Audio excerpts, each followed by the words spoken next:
हत्या 5 और 6 जुलाई के बीच में हुई है। के बाद तकरीबन 12 से 14 दिन तक आरोपी महिला है वो उसी घर में एकदम नॉर्मल तरीके से रह रहे थे, जैसे कि मतलब कुछ हुआ ही नहीं कि हत्या की गई। उस टाइम में बच्चा उन्हीं के घर में था, कहीं बाहर नहीं था। और दूसरे दिन जब वो गड्ढा खोदकर उसमें ये कर रहे थे तो उस टाइम में कुछ देर के लिए वो जो बच्चा है वो अपने स्कूल गया।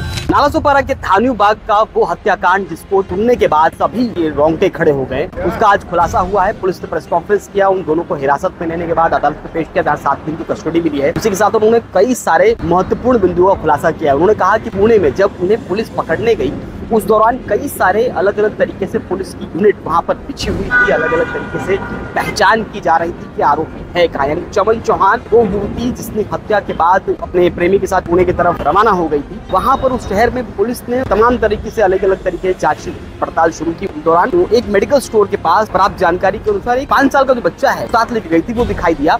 उसके बाद वहां पर जब पुलिस और तहकीकात कर रही थी उस समय चमन चौहान उसी समय रास्ते से कहीं गुजर रही थी, हवा चली, ओढ़नी उड़ी, हल्का सा चेहरा दिखा, पुलिस ने पहचान कर ली और धर दबोचा। वहां से चमन चौहान को और मोनू विश्वकर्मा को वहीं से लेकर आई पुलिस और फिर बाद में आज अदालत में पेश किया।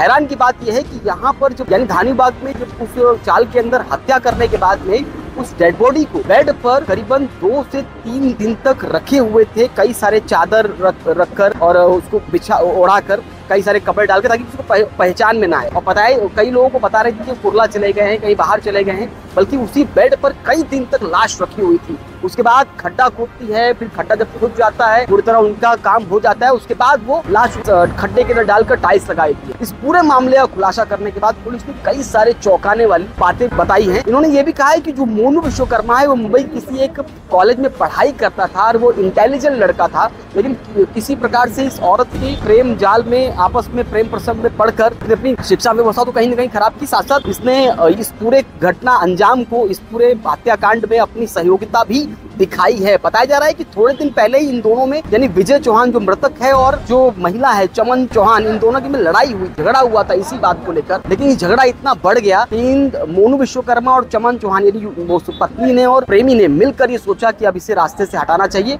उसके बाद इस हत्याकांड को अंजाम दिया गया। इस संपूर्ण मामले में पुलिस ने क्या कुछ बताया जरा ध्यान से सुनिए। एक मिसिंग पर्सन का नाम था श्री विजय चौहान, दूसरे मिसिंग जो थे उसका नाम था मोनू अरविंद शर्मा। तो ये दोनों की मिसिंग कुछ शाम के वक्त में 20 तारीख को दाखिल हुई थी। इसकी इन्वेस्टिगेशन चालू था। उसी टाइम में 21 तारीख को मॉर्निंग सुबह ऐसी खबर मिली जो मिसिंग व्यक्ति है, वो मिसिंग व्यक्ति जहाँ पे रहते थे वो गांगलीपाड़ा, धान्यू बाग में जो है गांगलीपाड़ा, वहाँ पे ओम साई वेलफेयर सोसाइटी है, चाल है। तो वो चाल में विजय चौहान थे, उसके भाई और कुछ जो जान पहचान के लोग है, वो घर में जाके उन्होंने वहाँ की जो टाइल्स थी तो टाइल्स ब्रेक करके वहाँ पे जरा खुदाई करने के बाद में उनको बैड स्मेल वो एकदम से आया। इसके वजह से उनका डाउट जो है उसके ऊपर में ज्यादा गया और उन्होंने तुरंत पेलार पुलिस स्टेशन को इसके बारे में जानकारी दी। जानकारी देने के बाद में पेलार पुलिस स्टेशन के वरिष्ठ पुलिस निरीक्षक श्री जितेंद्र वनकोटी, उनके साथ में पुलिस निरीक्षक श्री दिलीप राग और उनकी पूरी टीम जो है तो तुरंत घटनास्थल रवाना होकर घटनास्थल की जाँच करने के बाद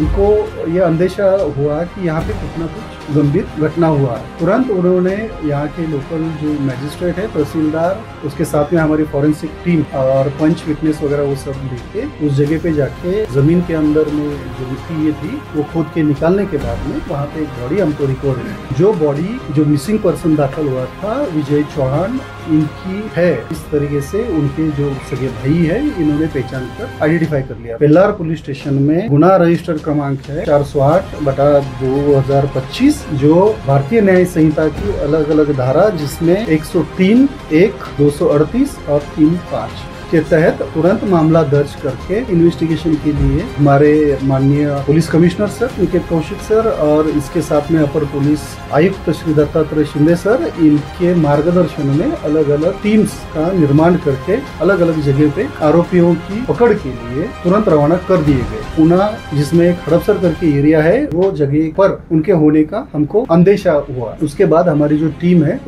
वो पूरा एरिया जब छान रही थी उस टाइम में ये जो आरोपी है टीम के नजर में आए, तुरंत उनको ताबे में लेके यहाँ पे लाने के बाद आज सुबह तड़के माननीय न्यायालय के पास में समक्ष उनको खड़ा किया गया और इन्वेस्टिगेशन के लिए माननीय न्यायालय ने हमको 30 तारीख तक मतलब 7 दिन की पुलिस कस्टडी रिमांड दे दी गई। जब पोस्टमार्टम रिपोर्ट मिलेगा और उसके बाद में बाकी और इन्वेस्टिगेशन करने के बाद एक्चुअली में किस तरीके से और किस हथियार से ये हत्या हुई है इसके बारे में और स्पष्ट रूप से जानकारी।